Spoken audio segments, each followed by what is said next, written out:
तो नफरत कितनी परोसी जा रही है और कितनी दिमाग में डाली जा रही है, यह तो कल्पना से भी परे है। और उसको रोकने के लिए जो प्रयास होना चाहिए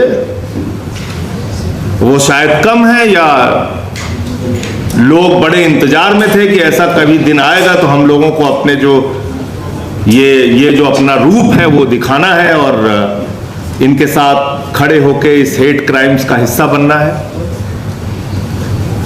अभी एक मुख्यमंत्री साहब हैं आसाम के, वो मुख्यमंत्री साहब कहते हैं कि मुसलमानों के यहां से सामान खरीदना बंद कर दो, आर्थिक रूप से इनकी कमर तोड़ देनी है।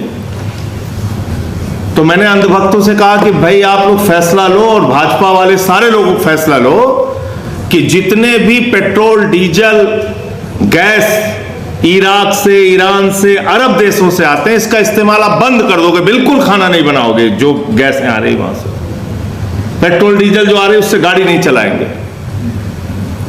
मतलब हम कहां किस ओर लेके जा रहे हैं?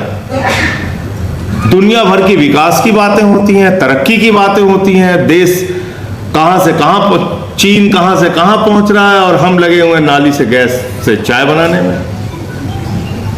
अभी बंगाल का रिजल्ट आया है, फिर से पूरे देश में वाह वाह साहब, वाह वाह साहब, क्या कमाल हो गया साहब। अब वो बंगाल का रिजल्ट क्यों आया, कैसे आया, वो सारी बातें पीछे हो गई। सुप्रीम कोर्ट कह रहा है भाई 27 लाख वोटर्स हैं ना, अगली बार दे देना, इसमें क्या है, क्या प्रॉब्लम है, अगली बार दे देना वोट। सुप्रीम कोर्ट देश का कह रहा है। चुनाव आयोग का नियम है वोटर लिस्ट फाइनल नहीं हो जाए तो चुनाव की तारीखें आप डिक्लेयर नहीं कर सकते।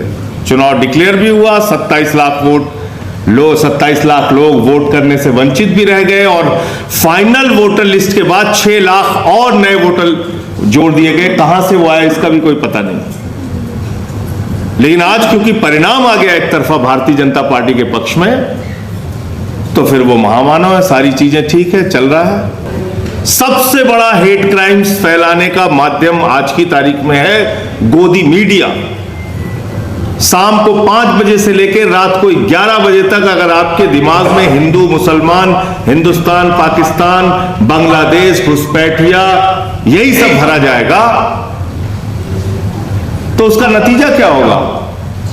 उसका नतीजा यही होगा, चर्च के सामने हनुमान चालीसा पढ़ा जाएगा, मस्जिद के सामने रामचरितमानस पढ़ी जाएगी, पकड़ पकड़ के लोगों को मुसलमान होने के नाते कभी नमाज पढ़ते वक्त पकड़ के मारो, कभी लिंचिंग करके उनकी हत्या कर दो। घटनाएं होंगी, लेकिन अगर आप गोदी मीडिया का काम देखिए तो वो बिल्कुल योजनाबद्ध तरीके से इन चीजों को, नफरत को परोसती हैं, घर घर में फैलाने का काम करती हैं। आरएसएस है ही है इतना बड़ा संगठन पूरे देश में, वो इस नफरत को फैलाने का काम करता है। दिन भर आपको व्हाट्सएप का एक माध्यम है, उस माध्यम से तमाम नफरती मैसेज आपके मोबाइल पे पहुंच रहे हैं। वो जानकारी सही है गलत है उसकी पड़ताल के चक्कर में आप नहीं पढ़ते। अब आपको दिल्ली विश्वविद्यालय की शिक्षा की जरूरत नहीं है, आपको जेएनयू की शिक्षा की जरूरत नहीं है। व्हाट्सएप का एक विश्वविद्यालय है जिसकी अलग शिक्षा चलती रहती है, उससे लोग वहां से भी एक नफरत फैलाने का माध्यम इनके पास है। पूरे देश में योजनाबद्ध तरीके से तमाम संगठन के लोग नफरत फैलाने का काम कर रहे हैं, जिनको संरक्षण बीजेपी की सरकारों से मिला हुआ है।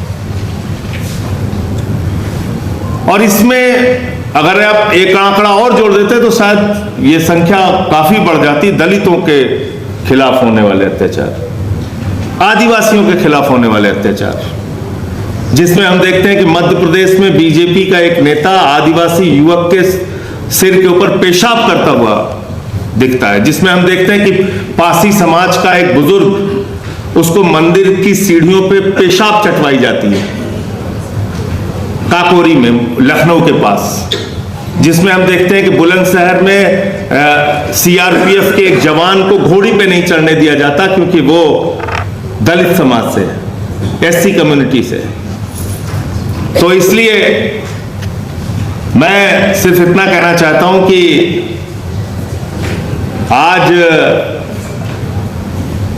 नतीजे राज्य दर राज्य आएंगे, जश्न मनाए जाएंगे, महामानव की उपलब्धियां गिनाई जाएंगी, लेकिन इन सब के बीच ये हेट क्राइम्स, ये नफरत का बाजार जो पूरे देश में चल रहा है और जो नफरत परोसी जा रही है, उसको रोकने के लिए क्या करना है, उसके बारे में हम लोग ऐसे कार्यक्रमों में आके जानकारियां लेते हैं, अच्छी बात है, लेकिन उसको रोकने के लिए आगे क्या करना है उसकी रणनीति भी बनाना चाहिए।